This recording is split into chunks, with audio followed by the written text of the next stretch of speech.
2004. This is an interview with Mr. Thurman Slusser, born 12/26/1919, and his wife, Marcella Slusser. The interviewer is Robert Gardner at the Atlanta History Center. Mr. Slusser, can you tell me what war you served in, sir? Second World War. Were you drafted or did you enlist, sir? I was drafted. Where were you living at the time? I was living in Pennsylvania, Adams County, Pennsylvania. Did you have a choice of what branch of service you went into? No. Do you recall your first days in the service, sir? Well, the first day was at Fort Belvoir, Virginia, the engineer training camp. We had 13 weeks overall, extensive training. What did it feel like, sir? Rather strenuous. Can you tell me? Very informative, getting ready and prepared for the military service. Can you tell me about any of your boot camp or training experiences, sir? Well, long hikes, getting our bodies in shape, and on the firing range for qualifying for riflemanship, and also rapid firing procedures from BAR machine gun, building bridges, demolition, and being reviewed by the Congress several times while I'm training. Could you tell me about those experiences, sir? You mean with the Congress? Yes, sir. Well, we had to be on the parade field, and we had at least 2 hours at a time. And of course, we got parade rest in some of those sessions that we had. And we appeared before the president at least one time. What was that like, sir? It was quite an experience, being that close to the chief of our country. Do you remember any of your instructors, sir? I don't know any by name, no. But I do know while I was there, the captain of our company wanted several of us, which we had interviewed with the captain, to go to officer training school. And my remarks was, I'm only going to be in here 1 year. And he said, that's what you think. How did you get through your basic training, sir? Some of it I enjoyed, and some of it was rather strenuous. We had night problems where we had to go out and hike all night and find our destinations. And we had co-captains where we would travel through the wooded areas and had to pick out certain points and use the compass to make those points. And I did learn a lot from that as far as knowing the condition of what might be forthcoming, as far as the what I might have to do in the service while I was there. So you were in a combat engineering detachment? No, my rank was corporal, or a T5. But the training that you got was in building Bridges and demolition, and of course a lot of hiking and the running obstacle courses. We had to go through a course under rapid fire where we had to crawl through barbed wire and mud, of course. Where exactly did you go in the war, sir? I was in the Hawaiian Islands at Oahu when the war started. And I was at, my station was Schofield Barracks. But during when the war started, when the Japanese bombed Pearl Harbor, I was at Kaneohe Naval Air Station building Coast Artillery Barracks. And when they attacked, of course I saw the planes coming in, and they came in on the Kaneohe side of Oahu, and hundreds of planes. And then they attacked at Pearl Harbor first. And then on the second wave, they attacked Kaneohe Naval Air Station, and practically everything was destroyed there. They strafed our area, and one of my memories of the first part of the war, I came out of the tent. We were living in tents, and I came out, and a Japanese plane went across. They had the canopy open. I could see him as plain as I'm looking at you. And he banked the airplane, and when he did, he turned his head, and of course he didn't strafe us at that time, but a little later on they did our area. But I saw several planes crash in that area where they had been shot down. But we didn't have one plane to take off during that time there. It was a base for PBYs for the Navy. It was patrol ship airplanes where they went out and patrolled every day. Were the planes that were there all destroyed? All destroyed. There wasn't one that was flyable.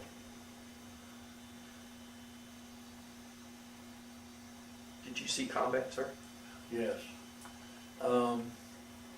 My first experience was on Saipan, and we went in on the initial landing on White Beach 1, and we were attached to the 4th Marines, and we were shore party for them. And what we did, the landing mats like they put on runways in bad terrain for the airplanes to land, we laid those down on the sand so they could get their heavy artillery and tanks in. But I waded all the way from LCVP, which was a small Navy boat, and they couldn't get into the shore, so we had to walk through on the coral reef to get in on White Beach 1. Can you tell me about a couple of your most memorable experiences, sir? Well, when we first went in,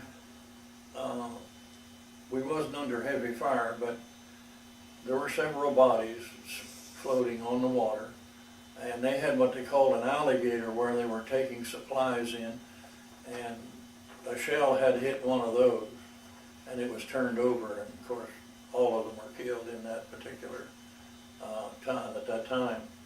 And when I got on shore, it was at Kanoa. That was the first little town.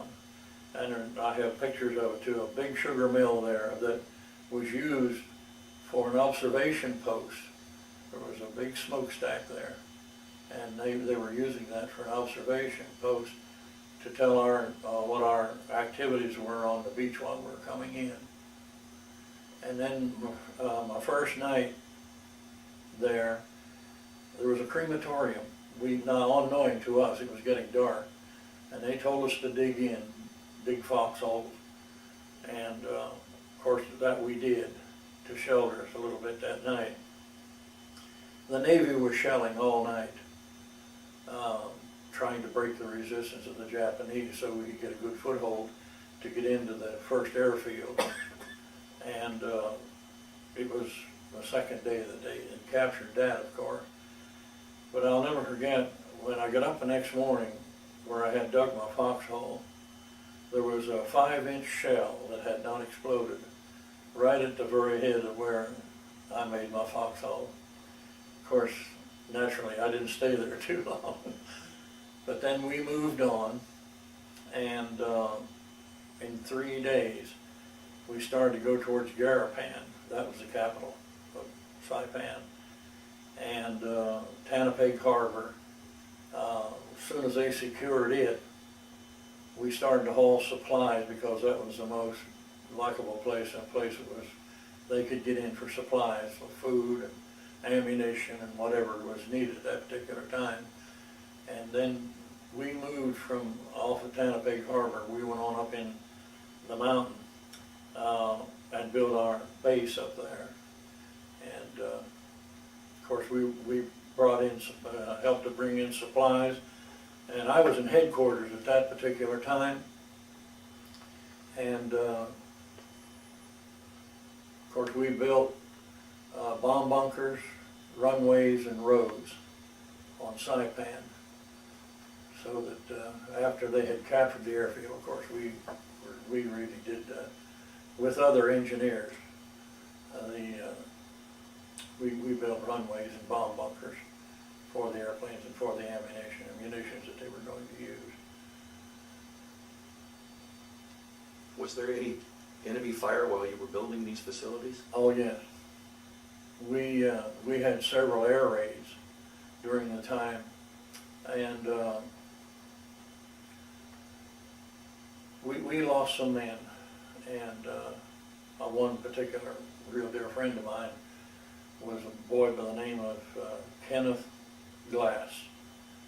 And when we were right off of the shoreline, there was sort of a bay in between Saipan and Tinian, and I think it was the third night we were there, we were drawing fire from the artillery, which was about 3 miles across, and off of Tinian. They were shelling our area.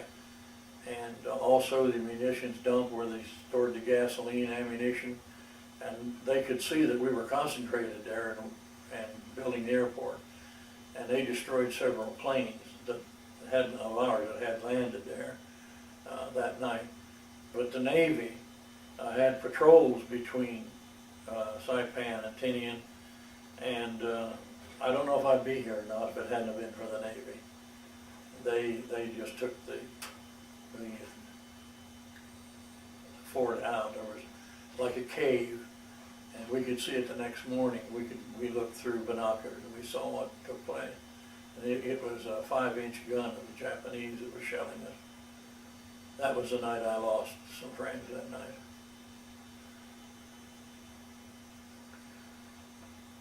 Did you know your wife at the time, or to be your future wife at the time? No. How did you stay in touch with your family, sir? I wrote letters back and forth when I could, and of course they answered, when, of course they never knew where we were. We couldn't ever tell where we were. It was all APO number. Did you have plenty of supplies?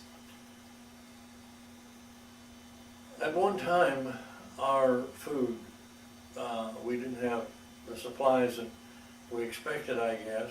We had C and K rations, and we had to live on those for several weeks till they got the kitchen set up and everything, because that was more permanent. Did you feel pressure or stress? Yes, I did. Of course, in those situations, you don't know what's going to happen next. And when we would see the soldiers coming back, which Gray's registration took care of them, I mean, as far as the burial was concerned. And that was quite stressing. Was there anything special you did for good luck, sir? Not that I guess most of what I would call not really luck, but I think it made a praying person out of me, and knowing that I didn't have control of my own life. I was just more or less existing, but I would say that I had called for the Lord's help, and that I'd have wisdom and knowledge of how to conduct myself, and that I'd be safe. Mrs. Slusser, Do you remember when the war started? I surely do remember when the war started. I grew up just about 10 miles north of Gettysburg, Pennsylvania.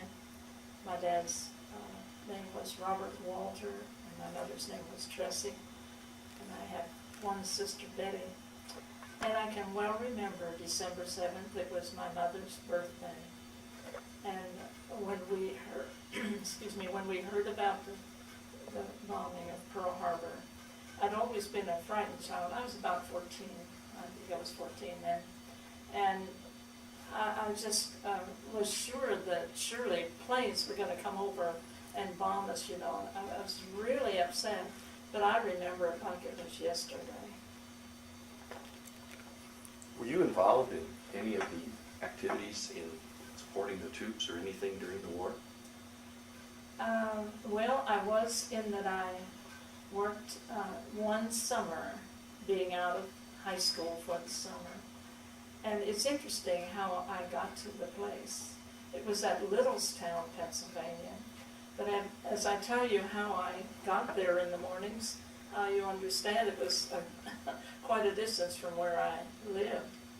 I would get up early and I would walk to Aspers, which was about a mile. And I'd catch a bus there and to Gettysburg. And then I'd get another bus and travel to Littlestown, which was about 10 miles south of Gettysburg. And there was the, I believe it was called Goodyear at that time, plant. And they made raincoats and parkas for the Navy. And I worked there for that short time. What job or jobs did you have while you were there at that facility? They would bring a huge pile of the parkas to me on a, whatever you call those things, and it would be probably more than 100 of them at a time. And my job was to take one down and stamp USN on the parka and lace it up. That was my job. Yeah. So. What other things did you do during that time to support the war? Well, I was in high school. We would buy war bonds, and some interesting things that I might tell you. I was in Gettysburg one night, and so they blew the sirens, and everybody was not to have not even a match lit, excuse me, lit, and it was completely dark, absolutely dark. And there was a lot of things we had ration stamps. You had to go to the stamp board and get stamps for, well, tires and gasoline and sugar and a lot of items that were rationed. I should say the ration board. I think that's what they called it. But when I was at the plant in Littlestown, a lot of times, you know, some authority would come in and tell some of the people that some of their loved ones, and they would go out crying that I saw that happen. And everybody, it seemed like everybody knew what was going on, even though we didn't have television at the time. But I do remember in Gettysburg, and probably it was the summer that I worked at Littlestown, I saw the sign that said D-Day, which I think was June 6, 1944, I believe. But anyway, I remember seeing that in one of the windows in the restaurant there in Gettysburg. And one time I was coming out, I was driving out from Gettysburg going home, I suppose, and this truck was in front of me, and it had German prisoners on it. And, you know, I was scared. Well, I knew they couldn't get out and do anything, but we had prisoners in Gettysburg, and they would work in some of the factories in the area. Where I grew up, where my husband grew up, is a fruit belt, all kinds of fruit, thousands and thousands of acres of fruit. And so the fruit packing places and that sort of thing, some of them worked there. So. You mentioned the rationing and things, were there a lot of scarcities of items, or just things like gasoline and tires? And Yes, things? and you had a certain amount that you had better ration it yourself to make it last, you know. And anything like appliances, it was very hard to get, like a new washing machine or something like that. It was difficult. And the sugar and various items would sometimes be hard to get. I'd like to ask both of you, how did you entertain yourselves during that time? Well, I like to dance. Well, I went to, it wasn't a big thing, but I think it seems like it might have been in I'm thinking fire hall, you know, or whatever. But they would just have a band and jitterbug, you know. I like to do that. And that's about the main thing I did as far as, and I had a lot of school friends, of course, so we did a lot of things.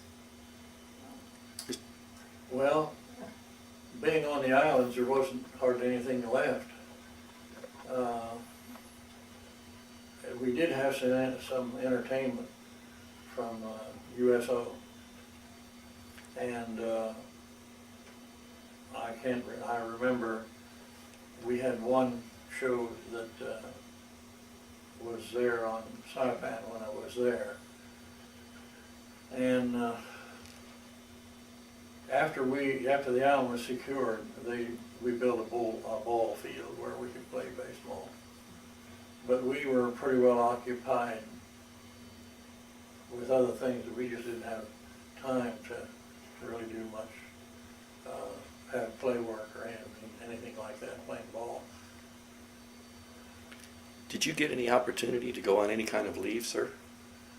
No, that's surprising. I was in 47.5 months and had one 3-day pass. What did you do while you were on that 3-day pass? Well, and we didn't even leave the island.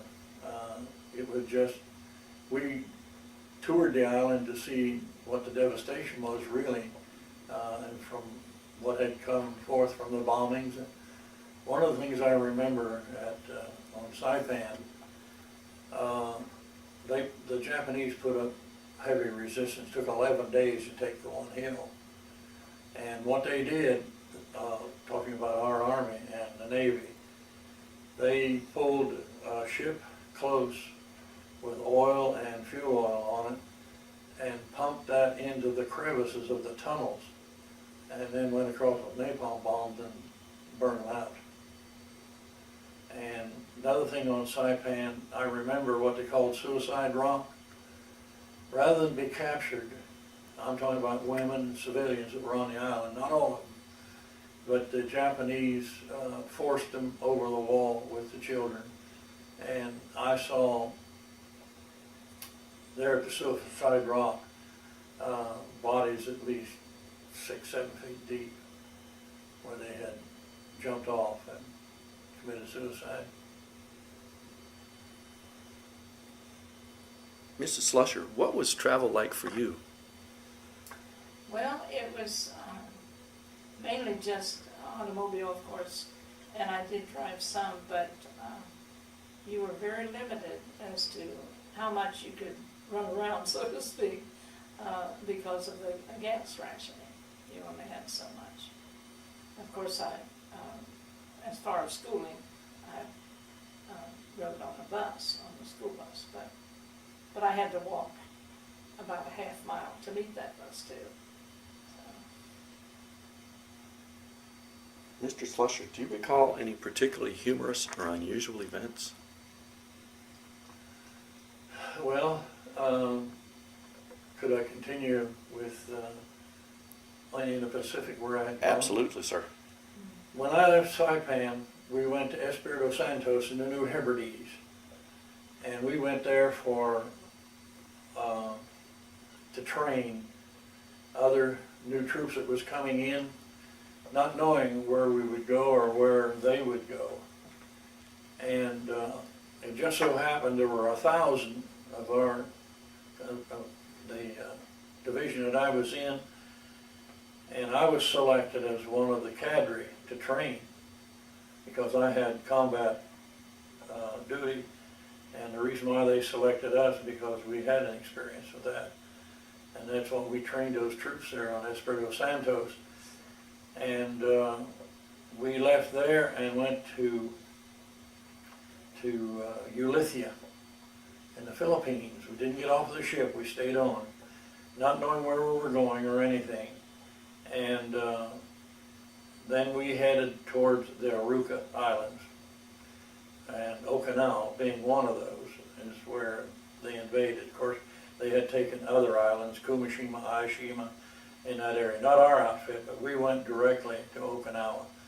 And after the initial landing, we landed there 3 days after the initial landing.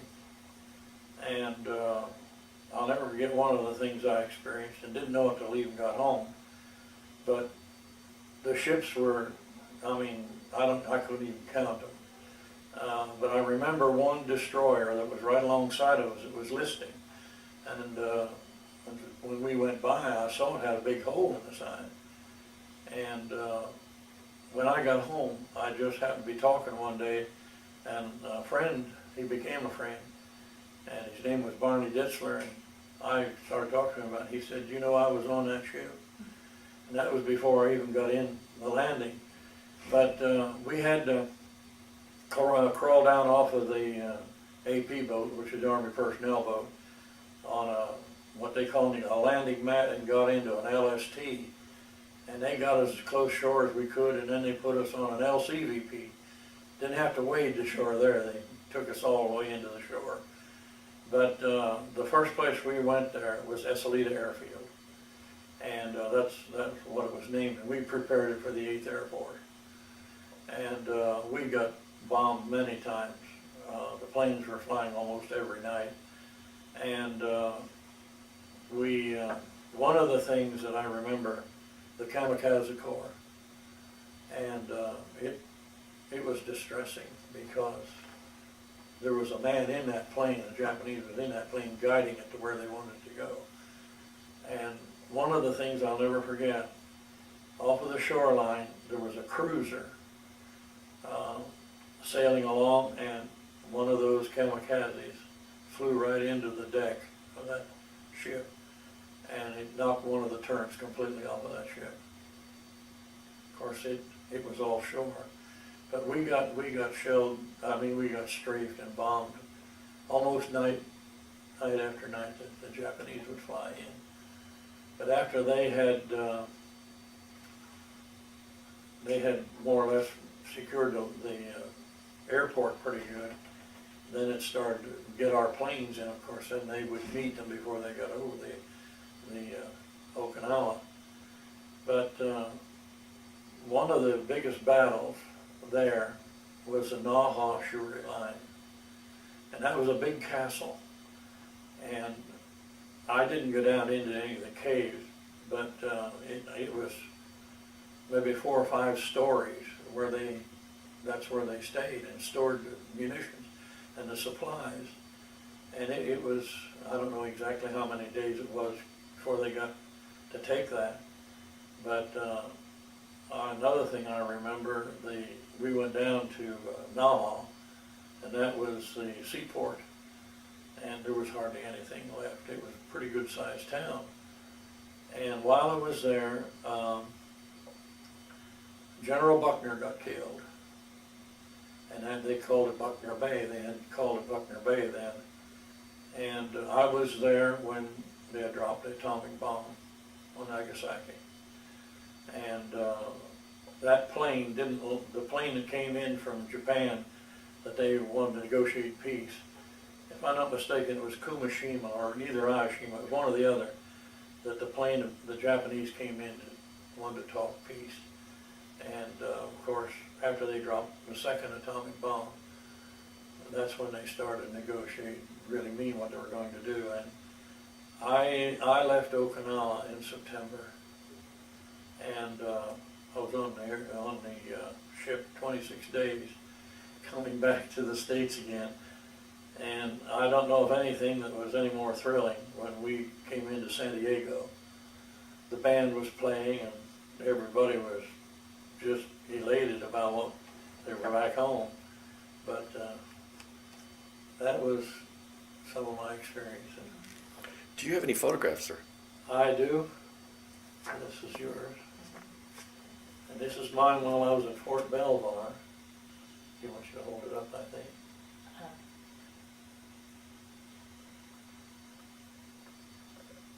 Did you? Please.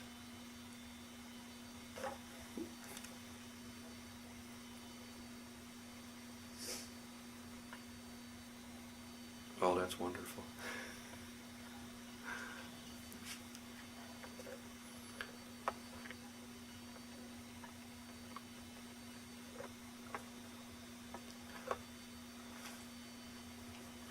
How did you feel when you heard that the atomic bomb had been dropped?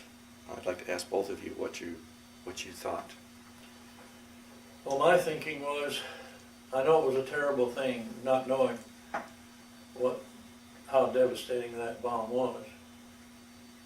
But there had been talk that we were going to be, with the landing, would be part of the landing to land in Japan proper. And we would have been with 11th Airborne. And I can say that realizing in what we'd already gone through,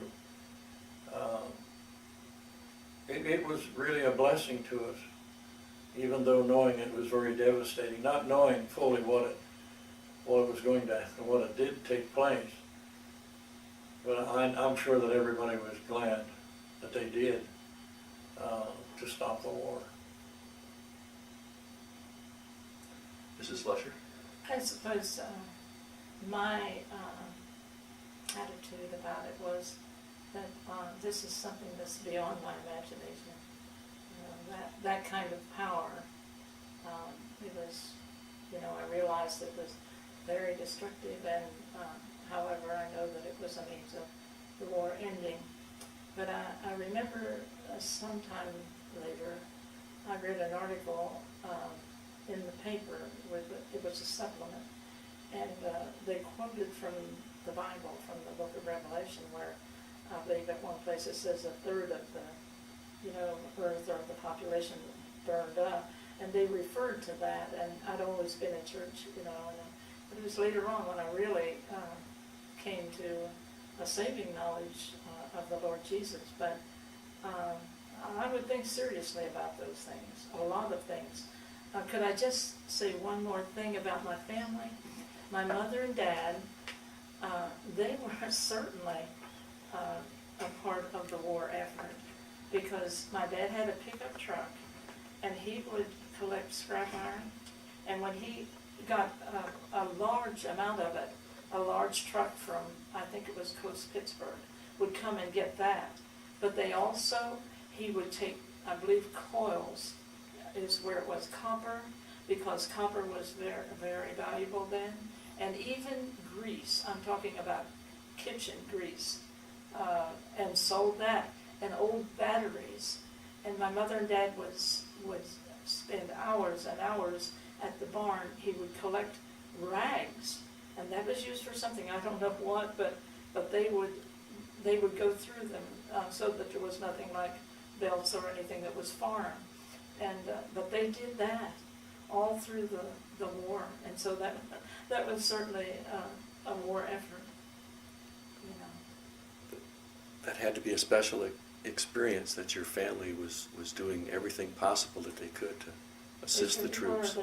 They of course were paid for it, but still, it was something that was used. Well, the grease, I suppose, for bombs. I'm not sure, but all of it was for that reason.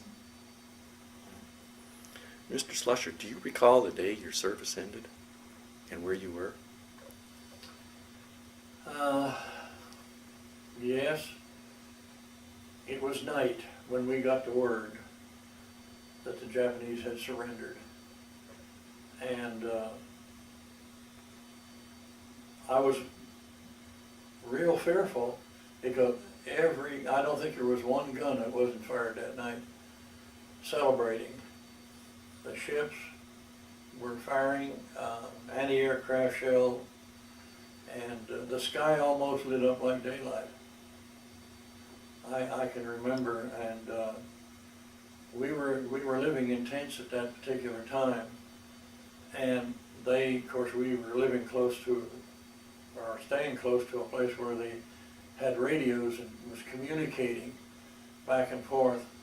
And of course, the commander put out an order for them to stop firing because the shrapnel was falling and wounding troops. So what I did, being in the engineers, they had armored cabs that they put on the D8s and D6s and 7 bulldozers. And we had one sitting in our area, and we had a foxhole in that area. And I went there, and I stayed there almost all night because I thought, if I got this far, I sure don't want to be hurt or killed by my own ammunition. But that did occur, and but I will say that I really felt so relieved knowing that it was over, and we knew that we'd be headed home pretty soon. And I might say this, that it was all a point system in coming back. I had almost double the points that you needed. I had 114 because of the length of service that I had rendered, and not being an R&R. So, but it was a glad experience knowing them. And of course, there was quite a lot of jubilation going on when daylight broke the next day. What did you do in the days and weeks afterwards when you were discharged from the service, sir? I went to work right away. I didn't hesitate. In fact, I didn't get my mustering out pay. I felt like, well, I had military service and a long time of it, and I thought, I'm going to adjust my life as quick as I possibly can. I'll never forget what the chaplain told us when I was mustered out at Uniontown Gap in Pennsylvania. The chaplain told us, he said, the Army trained you for 4 years to be killers.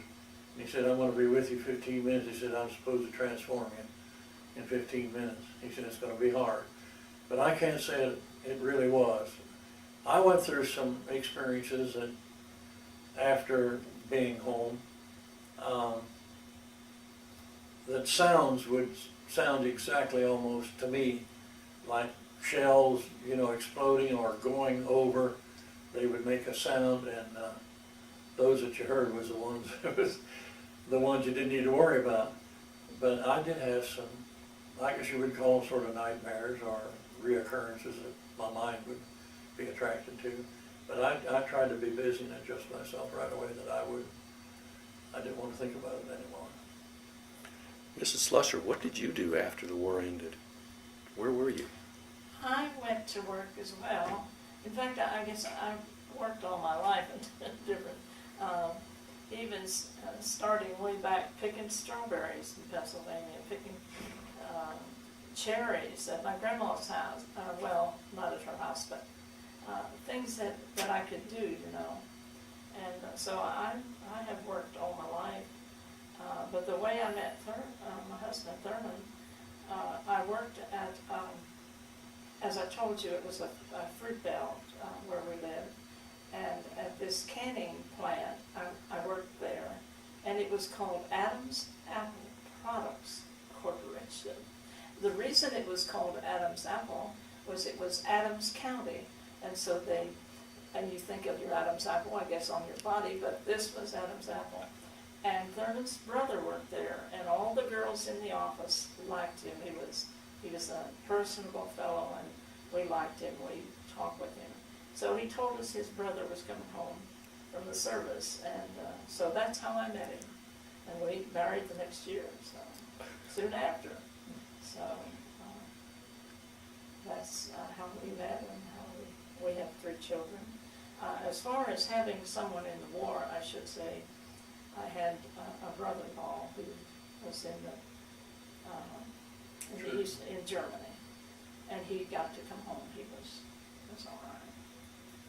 But a lot of people in the area. My dad was a very caring person, I guess. And I remember one time, this one young man, they had heard that he was killed in the war, and somebody in the little town said, well, this man had sort of a negative reputation, I guess, before the war and that sort of thing. And this person was supposed to say, well, I guess you don't miss those too much. And my dad was infuriated because someone who had given their life, no matter what they were before, that's the way my dad was. He was, I remember this is just personal, but I remember one time one of my school boys, a neighbor boy, he was unkind to me, and I was telling my mother and dad at the table, I can remember it like it was yesterday. And so I was telling mother and daddy, and so my mom said, well, you should have told him that your dad owes Marcella's dad money. And my dad said, now Marcy, they called me Marcy. Now Marcy, that would have gotten you any place. So that's a little bit about the way my mother and dad was. My dad worked hard. He was an antique dealer, and he was a night watchman at a furniture plant, and a lot of things that they did. My mother worked for Musselman Company for years and years. Of course, most people are familiar with, in years back, where they canned all kinds of fruit. So I had an interesting and a happy childhood. Mr. Slusser, did you make any close friendships while in the service? Yes, one of my closest friends was a boy from Cleveland, Ohio, and Stymack was his name. And I tried to visit with him one time. I was in Cleveland, but wasn't able to make the contact. And of course, I left a message with the people that I was visiting with.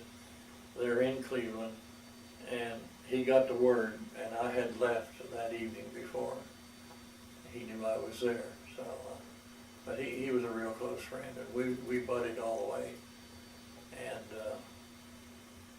we just had a good friendship, you know. And he was, he'd done a lot of photography work and developing and things like that. And I was interested in it. So what we did when we were on Saipan, going back to that again, we got acquainted with the Air Force and some of the pilots, and it was the photo division where they took pictures. And they gave us all the material we needed, the pictures that we took. And then we developed it. They gave us developer and all of that. In fact, I have quite a few pictures that was taken during that time that we developed ourselves. I see you have some of them there. Would it be possible for you to share those with us, sir? Well, I'll try to go over, let me get them out here. Here's my wife, and this is before we were married, and we were in Harrisburg, Pennsylvania shopping.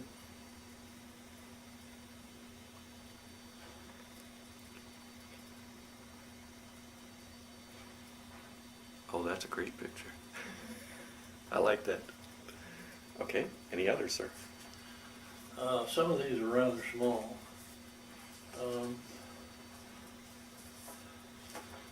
Let me get some of the other ones here first.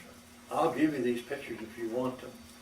They're copies. They're copies. Oh, that'll be wonderful, sir. I really appreciate that. Okay, I have one here. Showing the one with the flag. Yeah, this is on Saipan. After the island was secured. And who is that handsome devil with the flag? He looks pretty tired. Yeah, they're pretty weary there. That's wonderful. Okay. Yes, sir. Okay.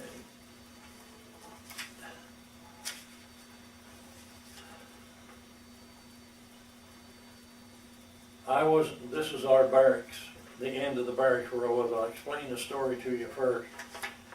I was at Kaneohe Naval Air Station, of course, when the Japanese struck there. But they strafed our area, and this was a bullet hole from a plane where the pilot had fired, and when he was strafing, this went through our barracks and through the non-coms quarters and bounced on the floor. And I have that. I gave it to my grandson, but I'd have that bullet. Oh, wow, that's fantastic. I'm just gonna go Okay, here. sir. Do you want me to hold that up again? Yes, sir, please.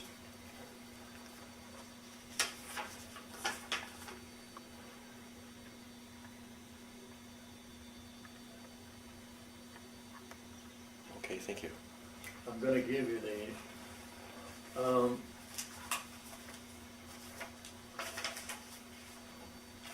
don't know if you want this one or not, but this is a tank, a Japanese tank with a soldier that had got killed.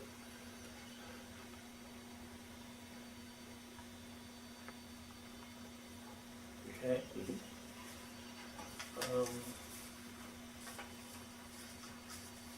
These probably won't pick up very good, but this is the invasion. I'm going to give you all. There's the sugar mill. I'm going to give you all of these. This, you can see it.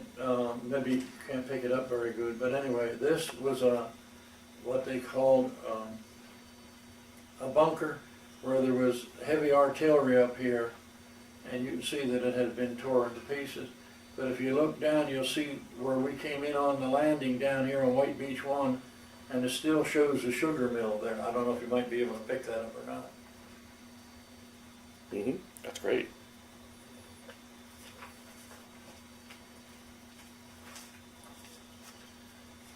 This is Garapan being shelled and bombed before the Japanese were still in there yet.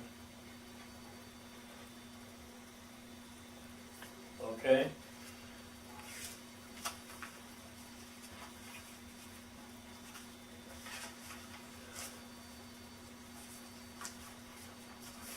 This might be interesting. This was the newspaper that came out.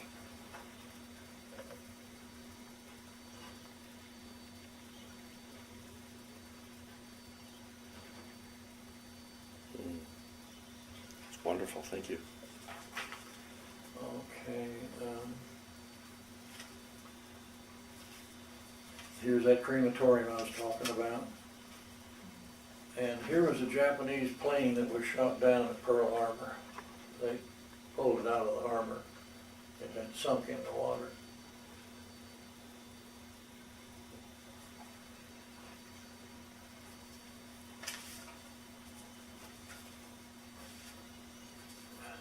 Let me see here. I want to show you the actual photos where we were going in and on. You just want one at a time? Yes, sir, please. Okay. This is the initial landing. I don't know if I would have been in that picture or not. I'm not too sure.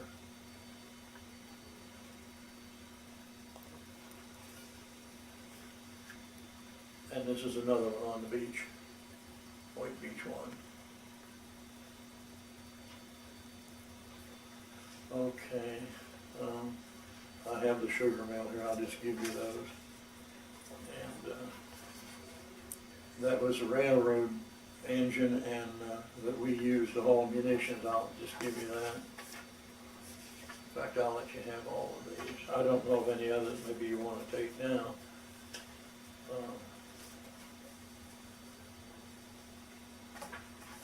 I think that's about all of them. I might let you look at one of these. This is at Fort DeRussy on Oahu, Honolulu. Which one are you, sir? I'm the one in the middle, without a cap on. That makes it easy to pick you out. Thank you. Okay, I think that would suffice. One thing about it, before the war started, we had the privilege to go fishing or do anything like that. and one is here where we were fishing. It was quite a place to fish, really. We really enjoyed that when we could go, but that was before the war started. I guess we should have written on the back of it. I can, if you want to copy them, I mean, put on where they're at, I'll write on, you can put it right on there for me. I probably can't spell, but. Did you join a veterans organization, sir? No, I didn't. What did you go on to do as a career after the war, sir? Well, I worked a while, and then I felt like that I was called to do something as far as Christian work was concerned.